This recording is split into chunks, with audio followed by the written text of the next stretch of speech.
வணக்கம் சார். வணக்கம் ஜெய். தமிழக வெற்றி கழகத்தின் மாவட்ட செயலாளர்கள் நியமனம் பற்றி இன்னைக்கு ஒரு அறிவிப்பு வந்திருக்கு. 100 மாவட்ட செயலாளர்கள் நியமிக்க போவதாகவும் சார்பு அணிகளுக்கான பொறுப்பாளர்கள் நியமிக்க போறோம்னு சொல்லியிருக்காங்க. இந்த மாதிரி அறிவிப்புகளும் அவ்வப்போது சில அறிக்கைகளும் இது மட்டுமே போதுமா ஒரு அரசியல் இயக்கத்துக்கு? அவங்க நிர்வாக ரீதியா பலமா இருக்கலாம், அவங்க பின்னாடி பெரிய கூட்டம் இருக்கலாம், ஆனா அன்றாட அரசியல்ல விஜய் எந்த இடத்துல இருக்காரு? இந்த கேள்விதான் எல்லாருமே கேட்டுட்டு இருந்தோம், நான் உட்பட கேட்டுட்டு இருந்தேன். ஆனால் அக்டோபர் 27 மாநாட்டில் எல்லாத்துக்கும் பதில் சொல்கிற மாதிரி சொல்லியிருந்தார். தெளிவாகவே அவங்கள விமர்சித்தவங்களுக்காகட்டும் என்ன மாதிரி விமர்சனங்கள் வந்திருக்கு அவர் மேலே, அந்த விமர்சனங்களுக்கு எல்லாத்துக்குமே அது வரைக்கும் வச்சிருந்தவங்களுக்கு எல்லாமே பதில் கொடுத்துருந்தார். நமக்கு கூட இன்னொரு விமர்சனம் என்ன இருந்துச்சுன்னா, நீங்கள் ஏன் இன்னொரு படம் நடிக்கிறீங்க, அனௌன்ஸ் பண்ணியாச்சு, முழுசாக இருந்தாச்சு, வேட்டியை கட்டிட்டு இறங்கிட வேண்டியதான ஃபீல்டுக்குள்ளார அப்படின்ட்டு. பட் அதில் மட்டும் நமக்கு இன்னும் அது ஒரு விளக்கம் இல்லாமல் அந்த படம் கண்டினியூ தான் ஆகுது. ஓகே, அது அவருடைய டெசிஷன். ஏன்னா அரசியலில் எவ்வளோ சீக்கிரம் அவங்க களமாடுறாங்களோ அவ்வளோ சீக்கிரம் அவங்களால மைலேஜ் எடுக்க முடியுங்கிறது என்னுடைய பார்வை. மறுபடியும் இன்னொரு அடுத்த படம் போகும்போது அதுக்கு ஷூட்டிங்கு, அதுக்கு எல்லாம் முடிச்சுட்டு அதுக்கு ரிலீஸில் அதில் ஏதோ ஒரு பிரச்சனை அப்படிங்கும்போது சில நேரத்தில் அது கட்சி பணிகளில் தொய்வு ஏற்படுறதுக்கும் ஒரு வாய்ப்பு இருக்கலாம். ஸோ அதனால தான் நம்ம அந்த படத்தை வேண்டாம், விட்டுட்டு நீங்கள் வாங்கன்னு சொன்னது.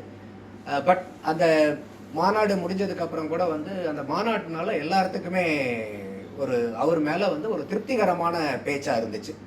அதாவது அவருடைய ரசிகர்களுக்கு மட்டும் இல்லை, அரசியல் சார்ந்து பார்க்குறவங்களுக்கும் சரி, இல்லை அரசியல் கட்சியை சார்ந்தவங்களுக்கும் சரி, இல்லை அரசியல் கட்சியை நடத்துகிறவங்களுக்கும் சரி, எல்லாத்துக்குமே ஒரு விஜய் அவர்கள் மேலே இருந்த பார்வை அந்த பேச்சினால மாறினதை பார்த்தோம்.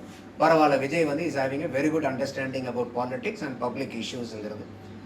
அடுத்தது அந்த மாநாடு முடித்த உடனே சரி, இது மாநாட்டில் சொல்லிட்டாரு, யார் எதிரி என்ன ஏதுன்னு எல்லாம் இஷ்யூஸ் இருக்குல்ல தமிழ்நாட்டில், இத்தனை இஷ்யூஸ் இருக்குது, இந்த இஷ்யூஸ்க்கெலாம் என்னென்ன தான் அவருடைய ஸ்டாண்டு, அதை ஒன்றும் சரியாக சொல்லலையேங்கிற சொல்லிட்டு இருந்தாங்க. அதை தான் அந்த 27 தீர்மானங்கள் கொண்டு வந்ததில் ஒவ்வொரு இஷ்யூஸ்க்கும் பிரதானமான இஷ்யூஸில் எது என்னென்ன ஸ்டாண்டுங்கிறத டிக்ளேர் பண்ணுறாரு. அதில் நமக்கு சில மாற்று கருத்துக்கள் இருக்குது சில இஷ்யூஸில்.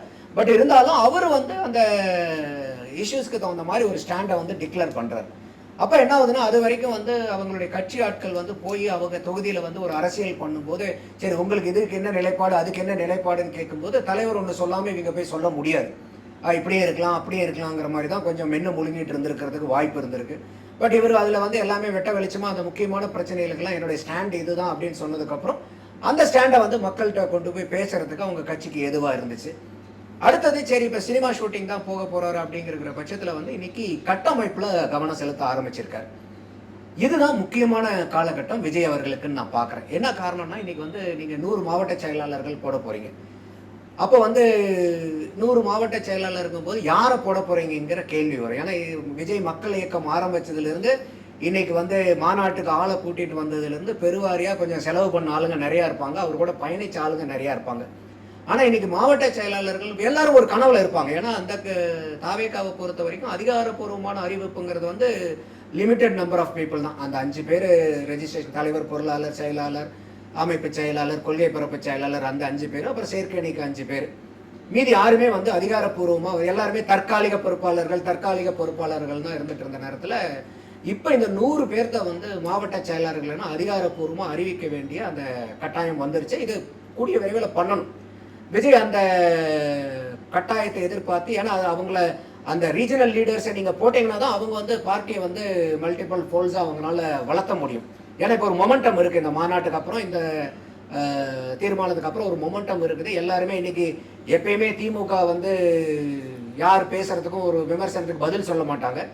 அப்படி இருக்கும்போது விஜய் அவர்கள் பேசின இதுக்கு எல்லாமே டேடி சன் 2 பேருமே சேர்ந்து அவங்க அறிக்கை விடுறத நம்மளால், அறிக்கைனா பேச்சில் பேசுகிற மாதிரி பிளேடை வச்சு ஆலமரத்தை வெட்ட முடியாது, அதே மாதிரி வரவும் போகிறவங்கலாம் திமுகவை தான் அடிக்கிறாங்கிற அளவுக்கு அவங்களே விமர்சனம் பண்ணுற அளவுக்கு விஜயனுடைய பேச்சு அவங்களுடைய காதை எட்டி அவங்கள ட்ரிகர் பண்ணியிருக்கிறது. இது விஜய் அவங்களே ஒரு படி மேலே தூக்கி விட்டுருக்காங்கிறதா தான் நான் பார்க்குறேன். ஆனால் விஜய் டே டு டே பாலிடிக்ஸில் ஆக்டிவாக இருக்காரான்ற கொஸ்டின் வருது இல்லைங்களா? இப்போ அங்குன்றும் இங்குன்றுமா சில அறிக்கைகளை நம்ம சொல்லலாம். ஆனால் அவர் அந்த ஒரு மாநாடு நடத்திட்டாரு, அடுத்து ஒரு பெரிய ஈவெண்ட் வரைக்கும் அவருடைய பப்ளிக் பிரசன்ஸோ இல்லை நேரடியான கருத்துக்களை விற்பதோ அந்த மாதிரி விஷயங்கள் இல்லாமல் இருக்கு. இது ஒரு முழு நேர அரசியல்வாதிக்கு சரியா இருக்குமா? கமலஹாசன் இந்த இடத்துல இருந்து தோத்து போனாரு. ஆமாம், இதுதான் நம்ம அவர்கிட்ட நம்ம சொன்னது என்னன்னா, நீங்கள் டெய்லி உங்களுக்கு அரசியலில் நீங்கள் இருக்கிறோம்னா, ஏன்னா அதெல்லாம் புரிஞ்சிருக்காரு. அதனால தான் நான் என்னுடைய கரியர் பீக்லேயே இருந்து அந்த ஊதியத்தெல்லாம் விட்டுட்டு உங்களை நம்பி வரேங்கிறார். ஏன்னா அவர் தெளிவாக புரிஞ்சிருக்காரு, ஆற்றுல ஒரு கால் சேத்துல ஒரு கால் வைக்க முடியாது. எதர் ஹியர் ஆர் தேர்னா தான். ஏன்னா கமல் வந்து நான் அங்கேயே இருப்பேன் இங்கேயே இருப்பேங்கிறனால தான் அவருக்கு வந்து கன்ஃபியூஸ் ஆகிட்டு அவரும் கன்ஃபியூஸ் ஆகி எல்லாத்தையும் கன்ஃபியூஸ் பண்ணிட்டு போயிட்டார். இப்போ விஜய் வந்து அதை தெளிவாக புரிஞ்சிருக்காரு. ஏன்னா அந்த மேடையிலேயே சொல்றாரு, இதுக்கு முன்னாடி வந்தவங்க ஜெயிச்சவங்க தோத்தவங்க எல்லாத்தினுடைய பாடத்தையும் கற்றுக்கிட்டு தான் நான் வரேன் அப்படின்ட்டு.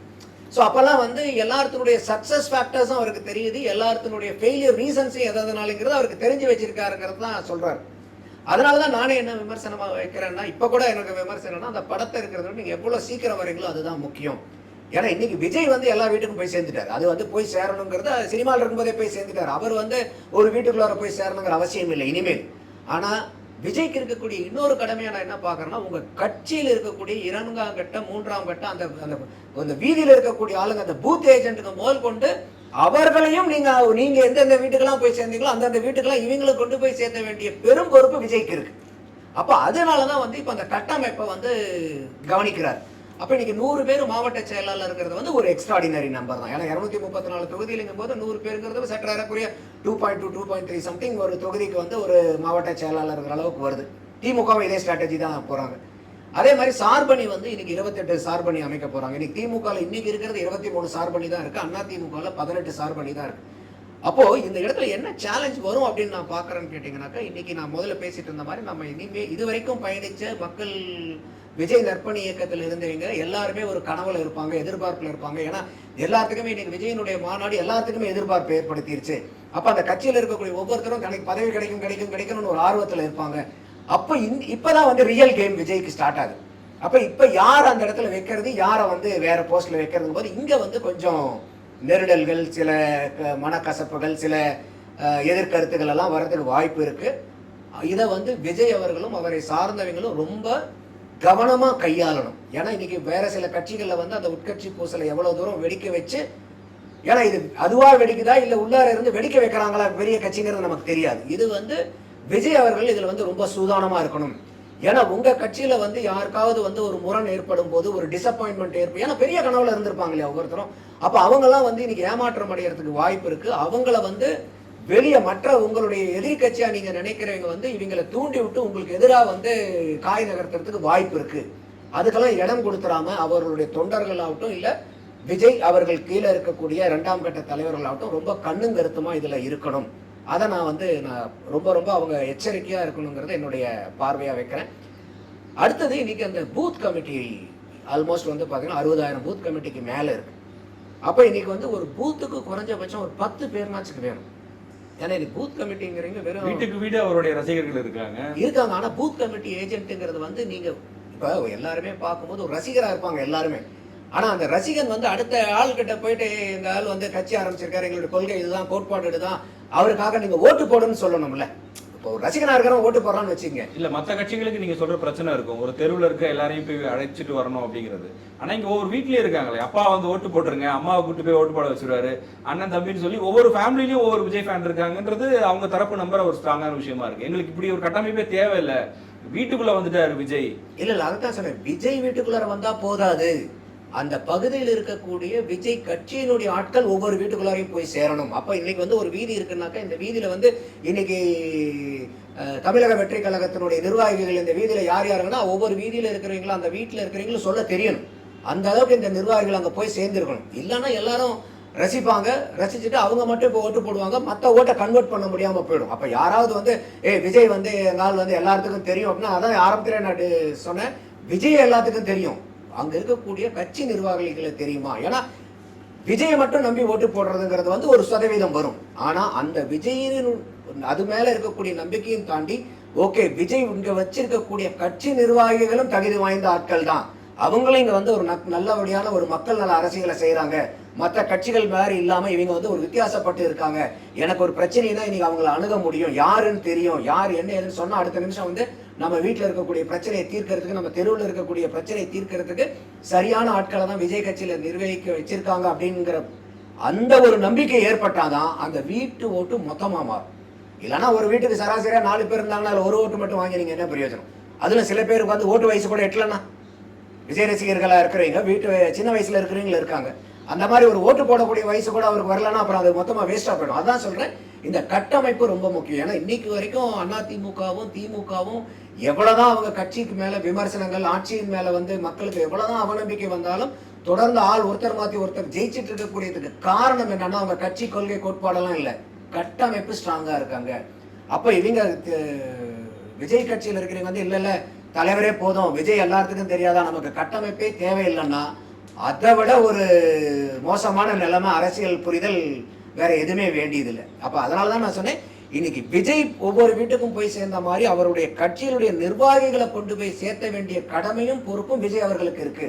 ஏன்னா அதான் டிசம்பர்ல இருந்து அவங்க சுற்றுப்பயணம் போறதாகவும் சொல்றாங்க. அதுக்காக வந்து திமுக அண்ணா திமுக 2 கட்சியை சார்ந்த ஊழல் லிஸ்டையும் எடுங்க. அப்போ ஒவ்வொரு தொகுதியிலையும் ஒவ்வொரு பகுதியிலையும் என்னென்னலாம் பிரச்சனைகள் இருக்கு, என்னென்னலாம் ஊழல்கள் இருக்கு, எந்த ஊழல் அந்த இடத்துல நடந்திருக்கு, அந்த ஊழல்னால எந்த அளவுக்கு அந்த பகுதியோ அந்த தொகுதியோ வளராம இருக்குதுங்கிறத இவர் போய் அதனாலதான் சொல்றாரு, நீங்க வந்து தரைக்கருவா பேசுறதோட தரவுகளோட பேசுங்கன்றார். அப்ப நீங்க தரவுகளோட பேசணும்னா என்ன, நீங்க ஒவ்வொரு தொகுதிக்கும் பகுதிக்கும் போகும்போது அந்த தொகுதியை பத்தி அந்த பகுதியை பத்தின தரவுகளையும் அதனால என்ன நல்லது நடந்துச்சு இல்ல என்ன பாதிப்பு நடந்துச்சுங்கிறத எடுத்து சொல்லணும். ஏன்னா விஜய் அது தெளிவா புரிஞ்சிருக்காரு. இந்த மாதிரி தரவுகளோட நீங்க போகலாம், விஜய்ங்கிறனால மட்டும் யாரும் ஓட்டு போட்டுற மாட்டாங்க. நல்லா இருக்கு, எனக்கு பிடிக்கும், நான் வந்து அடுத்த படம் கூட நீங்க நடிக்க தலைவா, இன்னொரு 10 படம் நடிக்க நான் வந்து நான் பாக்குறேன்வாங்க. பட் இன்னைக்கு வந்து அவருடைய ரசிகர்கள் ஓட்டு போட்டுருவாங்க, அதுல எனக்கு மாற்று கருத்து இல்லை. நம்மள மாதிரி ஒரு வெகுஜன மக்கள் பொதுஜன மக்கள் அவங்கள, ஏன்னா இன்னைக்கு வந்து விஜய்க்கு பொறுத்த வரைக்கும் ஃபர்ஸ்ட் டைம் ஓட்டர்ஸ் வந்து சின்ன வயசு பசங்க இருக்கிற ஓட்டெல்லாம் பெரிய அளவுக்கு எடுத்துருவார், அதுல எந்த டவுட்டும் இல்லை. அது ஒரு இளைஞர் அவருடைய ரசிகளும் போயிடும். ஆனா மீதி இருக்கக்கூடிய ஆட்கள் அந்த ஃபர்ஸ்ட் டைம் ஓட்டர்ஸை தவிர எல்லாருமே இந்த போன எலெக்ஷன் வரைக்கும் ஏதோ ஒரு கட்சிக்கு போட்டவங்க தானே, மாத்தி தான் போட போறாங்க விஜய்க்கு. அப்ப ஏன் மாத்தி போடணுங்கிற கேள்வி ஒவ்வொருத்தர் மனசுலையும் எழும். அப்ப அந்த கேள்வி எழும்போது நீங்க ஸ்ட்ராங்கான பதில் அந்த இடத்துல இருந்துச்சுன்னா கன்வர்ஷன் உங்களுக்கு ஈஸி ஆயிடும். இல்ல விஜயனுடைய முகம் மட்டும் போதுன்னா அது ஏமாற்றம் ஆயிடும். ஏன்னா இன்னைக்கு இருக்கக்கூடிய கலவரம் அந்த நிலவரம் வந்து அந்த மாதிரி. அப்ப எங்க நிலவரத்தை சரியா புரியலன்னா கலவரம் ஆயிடும். ஸோ அதை வந்து அவங்க சூதானமா புரிஞ்சுக்கணும். இன்னும் வந்து எங்க ஆளே போதும், எங்க தலைவரே போதும், விஜய் அதை பண்ணிடுவாரு, விஜய் பண்ணிடுவாரு, அந்த தனி மனித துடிப்பாடுதல் இல்லாம, ஏன்னா விஜய் அதை விரும்புறது இல்லை. அவங்க உங்க பகுதியில எந்த அளவுக்கு வந்து ஒரு ஆக்கப்பூர்வமான அரசியல், ஓகே விஜய்க்கு உங்களுக்கு ஒரு ஃபேஸ் வேல்யூ இருக்கு, அதை வச்சுக்கங்க. அதையும் தாண்டி மக்களுக்கு என்ன ஆக்கப்பூர்வமான அரசியலை கொண்டு போய் சேர்த்துறீங்கிறதா நம்மள மாதிரி இருக்கக்கூடிய ஒரு ஆட்கள் வந்து பாக்குறோம், எப்படிப்பட்ட அரசியலை பண்றாங்க, எந்த மாதிரி வந்து செயல்பாடுகளை முன்னெடுக்கிறாங்கன்னு பண்ணும்போது இந்த செயல்பாடுகள் தான் வந்து விஜயை வந்து இன்னும் பல படிகள் உயர்த்தும். கட்டமைப்பை மேம்படுத்த வேண்டியது ரொம்ப ரொம்ப முக்கியம். இல்லைன்னா வந்து நம்ம தமிழக அரசியல்ல அதுவும் திமுக அண்ணா திமுக எதிராக போராடுறது கட்டமைப்பு வலுவா இல்லைன்னா ரொம்ப ரொம்ப சிரமம். அதுதான் என்னுடைய பார்வையை வைக்கிறேன் நான்.